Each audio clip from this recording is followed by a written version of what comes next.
Okay. सो आज हम bonding के 5 पेपर करते हैं। ओके।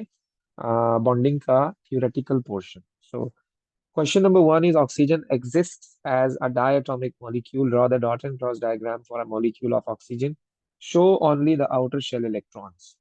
तो अब इसमें काम करें आप कि भाई आपको ये बात तो पता है ना कि ऑक्सीजन का प्रोटॉन नंबर होता है कितना, 8। तो ऑक्सीजन के आउटर शेल में कितने होंगे, 6 इलेक्ट्रॉन्स। तो ये 1 2 3 4 5 6। तो each oxygen needs 2 electrons to complete its octet, क्योंकि हर एलिमेंट के आउटर शेल में कितने इलेक्ट्रॉन्स होने चाहिए, 8। तो अभी इसके इलेक्ट्रॉन्स है 6। अब मैं क्या करूंगा, मैं दूसरा ऑक्सीजन भी बनाऊंगा। तो ऑब्वियस सी बात है कि इस ऑक्सीजन के आउटर शेल में भी कितने इलेक्ट्रॉन्स होंगे, 6 होंगे, है ना, कुछ ऐसे। अब दोनों को दो दो इलेक्ट्रॉन चाहिए, तो ये इलेक्ट्रॉन शेयर करेंगे कुछ इस तरह से। तो ये इलेक्ट्रॉन शेयर हो गया और आपके पास क्या बन गया, कोवेलेंट बॉन्ड बन गया। Explain in terms of structure and bonding. आप बताएं कि जो ऑक्सीजन आपके पास इसका लो मेल्टिंग पॉइंट और बॉइलिंग पॉइंट क्यों है ना। बहुत आसान सी बात है, बहुत ही इजी बात है कि वो हमसे ये पूछ रहा है कि भाई इसका मेल्टिंग और बॉइलिंग पॉइंट कम क्यों है। तो एक बात तो यह है कि इसका स्ट्रक्चर जो है वो सिंपल मॉलिक्यूलर है। ओके। और इसकी जो बॉन्डिंग है वो क्या है, कोवेलेंट है। इसकी जो बॉन्डिंग है वो कोवेलेंट है। ओके। और इसका जो स्ट्रक्चर है वो सिंपल मॉलिक्यूलर है। सही है जी। तो अगर सिंपल मॉलिक्यूलर स्ट्रक्चर होगा तो ऑब्वियस सी बात है कि आपके पास उसका जो मेल्टिंग और बॉइलिंग पॉइंट होगा वो क्या होगा, low melting and boiling point होगा। ये आपको बात पता होनी चाहिए। ओके जी, समझ आ गई यहाँ तक बात। आगे क्या कह रहा है, calcium bromide is an ionic compound. Calcium bromide conducts electricity. Okay, calcium bromide conducts electricity but when molten but not when solid. Explain why calcium bromide conducts electricity when molten but not when solid. Okay जी। तो कैसे करें अब ये, क्या होगा, चूंकि ionic compound है, आयोनिक कंपाउंड में आप ये तो कह नहीं सकते कि electrons are free to move. तो आप ये कहें कि जब वो मोल्टन है तो ions are free to move, but when in solid but when in solid तो आप लोग कहेंगे ions are not free to move. Ions are not free to move. Okay. जब आप ये कहेंगे कि ions are not free to move, तो दूसरी बार दफा आप ये भी बताएं कि सॉलिड जो आपका है वो इलेक्ट्रिसिटी कंडक्ट नहीं करता। ओके। क्यों नहीं करता, क्योंकि आपके जो आयंस हैं they are at fixed positions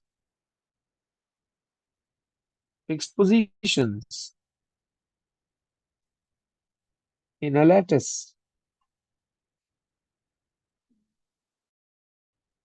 in an ionic lattice, while when in molten, ions are free to move. Okay, ions are free to move. तो इसलिए वो गुड कंडक्टर ऑफ इलेक्ट्रिसिटी है। टू अदर फिजिकल प्रॉपर्टीज बतानी है आपको calcium bromide की। क्योंकि ionic है, कह दो high melting and boiling point. Okay. और चूंकि आयोनिक है, कह दो सॉल्युबल इन वाटर। सही है जी। चलो जी आगे चलते हैं। नाइट्रोजन का डॉट एंड क्रॉस मतलब ऑक्सीजन, एक ही बात है। हाँ, ये मेटालिक बॉन्डिंग है, थोड़े डिफरेंट डिफरेंट तरह के क्वेश्चंस करवाऊंगा मैं। पहले मैंने लाइक इस तरह का करवा दिया, फिर अब मेटालिक बॉन्डिंग पर आते हैं। मेटालिक बॉन्डिंग चाहे वो किसी की भी पूछे, मेटालिक बॉन्डिंग वो चाहे किसी की भी पूछे, सही है जी, तो आपको एक ही बात याद रखनी है जो मैंने आपको बताई थी।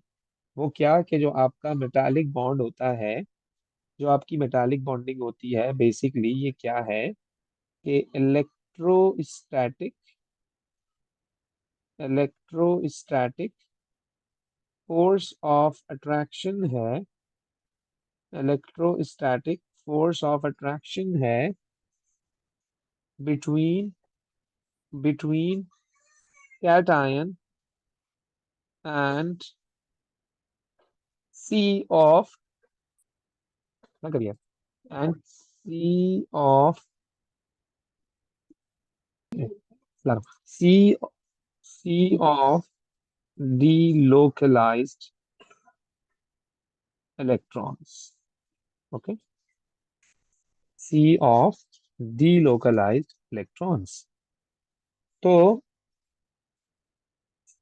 अब इसकी डायग्राम कैसे बनाएं हम इसकी डायग्राम कैसे बनाएं तो बहुत आसान है बेटा बहुत आसान है कैसे ये है आपका cation cation cation okay then they are C of electrons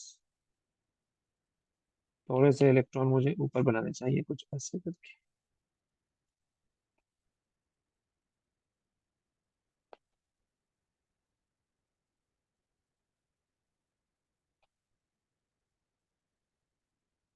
cation cation cation cation sea of electron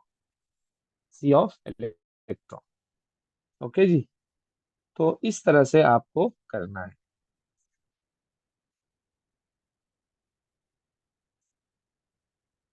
strong electrostatic attraction है और क्लोजली पैक्ड इसका स्ट्रक्चर होता है yes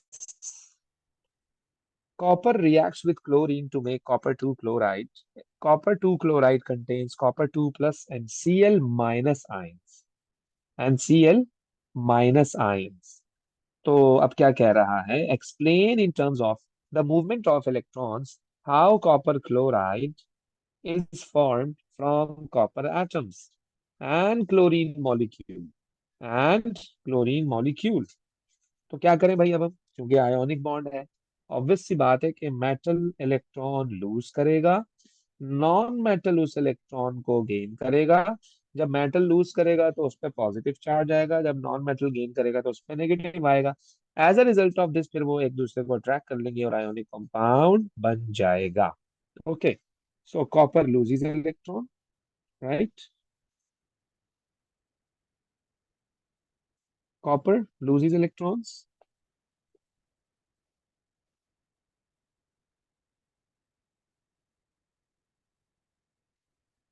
right and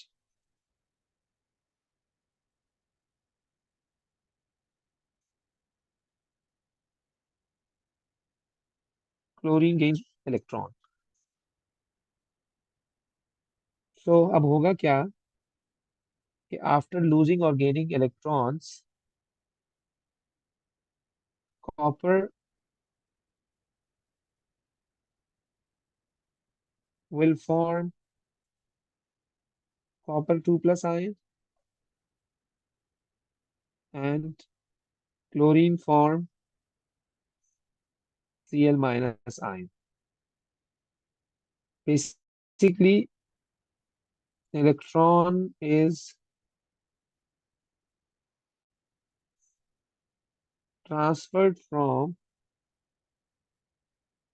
copper to chlorine तभी तो उस पे चार्जेस आए तभी तो उस पे चार्जेस आए कि कॉपर ने इलेक्ट्रॉन ट्रांसफर किया है यानी कि there is a transference of electron between metal and non metal तो ये इसकी डिटेल है ओके तो एक मार्क तो आपको मिल जाएगा ये कहने पर कि कॉपर ने इलेक्ट्रॉन लूज किया और क्लोरीन ने इलेक्ट्रॉन गेन किया ओके एक तो मार्क आपको इसी का मिल जाएगा बेटा दूसरा मार्क आपको मिलेगा कि कॉपर लूजेस 2 इलेक्ट्रॉन है ना कॉपर लूजेस 2 इलेक्ट्रॉन स्पेसिफिकली अगर मैं इसे लिखूं according to the marking scheme according to the Cambridge तो आपको क्या कहना चाहिए copper loses electron and chlorine gains electron so बल्कि और अगर मैं इसे कॉम्पैक्ट करके लिखूं तो आप कहेंगे copper loses 2 electrons and each chlorine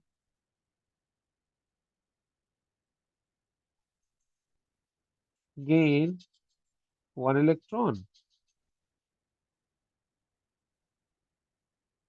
to form copper 2 plus ion, Cl minus ion respectively. Okay. अच्छा जी, कार्बन डाइऑक्साइड का डॉट एंड क्रॉस पूछ रहा है वो। Carbon dioxide is CO2।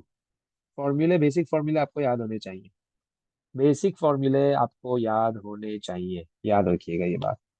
तो this is carbon, this is oxygen, this is another oxygen, right?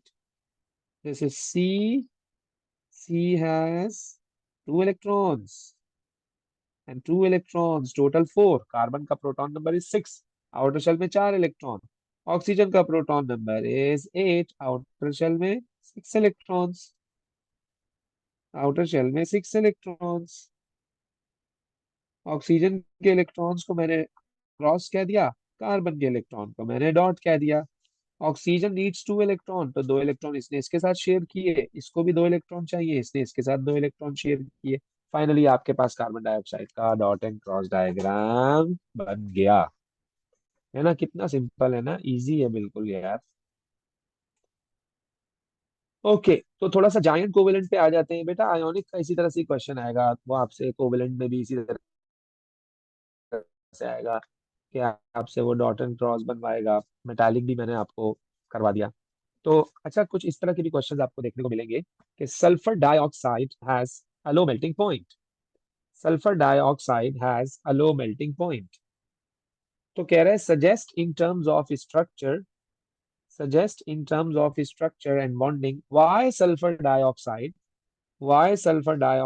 has a low melting point and boiling point. Okay, इसको भी इन्होंने खुद ही बता दिया कि आपको जो आंसर करना है वो किस टर्म में आंसर करना है बेटा।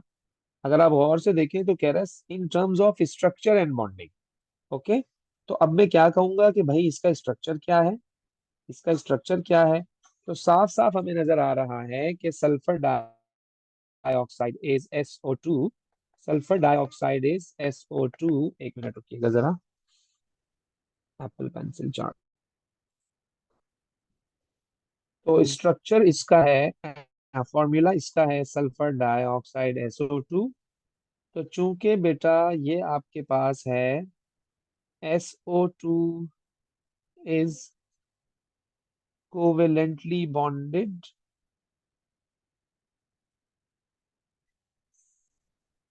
with a simple molecular structure, with a simple molecular structure.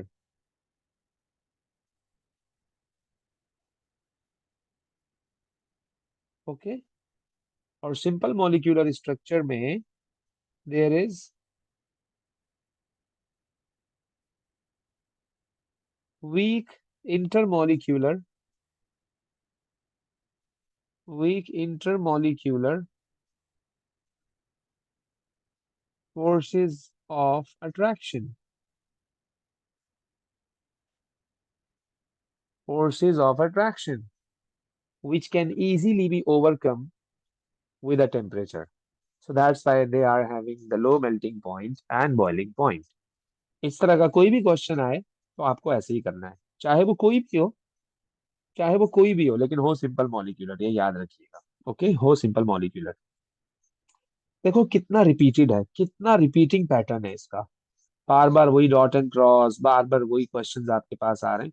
तो थोड़ी सी अटेंशन से आप बहुत अच्छा स्कोर कर सकते हो। ओके, अब आ जाते हैं हम कुछ जायंट की तरफ बेटा। So the structure of two compounds of phosphorus R and S are shown. Explain in terms of structure and bonding why compound R has a high melting point and compound S has a low melting point. Okay, तो अब आप इसको पहचानो कि ये आपको जो दिया हुआ है स्ट्रक्चर बेटा ये है क्या। पहले तो आप इसको आइडेंटिफाई करो, आप इसे जज करो। बड़ा आसान है, बहुत ही कोई आसान है कि आप इसको कैसे आइडेंटिफाई करोगे कि ये जो स्ट्रक्चर आपको दिया हुआ है बेटा, ये कौन सा स्ट्रक्चर है। तो मैं आपको ये बताता हूँ कि आप कैसे आइडेंटिफाई करोगे। सही है जी। तो अगर कभी भी इस तरह से आपके पास आयंस आ जाएं, जिस तरह से इन्होंने यहाँ लिखा हुआ है, अगर आपके पास आयंस आ जाएं, तो जैसे कि यहाँ पर लिखा हुआ है Na+ और P3-, बहुत सारे आयंस आपके पास आ जाएं, that is the structure of R. तो बेटा आप कहेंगे कि R is ionic compound. Okay जी। इन्होंने भी मेंशन किया है कि आप स्ट्रक्चर और बॉन्डिंग का ही बताओ, ज्यादा फ्री मत होना। ओके जी, स्ट्रक्चर और बॉन्ड का ही बताना है। तो आर आपका क्या है, आयोनिक कंपाउंड है। ओके। और आयोनिक कंपाउंड का जो स्ट्रक्चर होता है वो लैटिस स्ट्रक्चर होता है। ओके। आयोनिक कंपाउंड का लैटिस स्ट्रक्चर होता है। सही है जी। और सिर्फ लैटिस नहीं होता, बल्कि वो जायंट आयोनिक लैटिस स्ट्रक्चर होता है। और उसकी वजह से और उसकी वजह से there is very strong electrostatic force of attraction. Very strong electrostatic force of attraction. और अल्टीमेटली उसकी वजह से इनके मेल्टिंग और बॉइलिंग पॉइंट पर काफी इफेक्ट आता है और वो हाई हो जाते हैं। ऑन दी अदर हैंड, अगर मैं कंपाउंड एस की बात करूं, तो कंपाउंड एस आपके सामने है। ये जज करने का बड़ा आसान सा तरीका है कि हाइड्रोजन भी नॉन मेटल है। ओके। फॉस्फोरस भी नॉन मेटल है। नॉन मेटल के बिटवीन कोवेलेंट बॉन्ड होता है। अक्सर बच्चे पूछते हैं, सर ये कैसे पहचानेंगे ये जायंट है या सिंपल है। जायंट में हमने आपको 3 एग्जाम्पल करवाई हैं। एक हमने आपको बताया है डायमंड, एक बताया था ग्रेफाइट, और एक बताया था सिलिका। और ये इन तीनों में से कोई भी नहीं है। तो पक्की बात है कि ये जायंट तो हो ही नहीं सकता, बल्कि ये एस जो है वो सिंपल मॉलिक्यूलर स्ट्रक्चर है। सिंपल मॉलिक्यूलर स्ट्रक्चर है। सिंपल मॉलिक्यूलर स्ट्रक्चर में आपके पास क्या होता है कि having covalent bonds, covalent bond है इसके अंदर, और there is weak intermolecular forces of attraction. Forces of attraction. तो इसकी वजह से इसका मेल्टिंग पॉइंट और बॉइलिंग पॉइंट क्या हो जाएगा, लो हो जाएगा। सही है जी। तो इस तरह से आप जाइंट कोवेलेंट के साथ डील कर सकते हो, बड़ा आसान सी बात है, बिल्कुल सिंपल है, कोई मसला नहीं है। तो मैंने आपको ये बता दिया कि आप किस तरह से जस्टिफाई करोगे, अपने स्ट्रक्चर को आइडेंटिफाई करोगे, डिटरमिन करोगे। जब आपने स्ट्रक्चर को ही डिटरमिन नहीं किया तो फिर आपसे आगे भी काम नहीं हो सकता। सही है जी, ओके हो गया।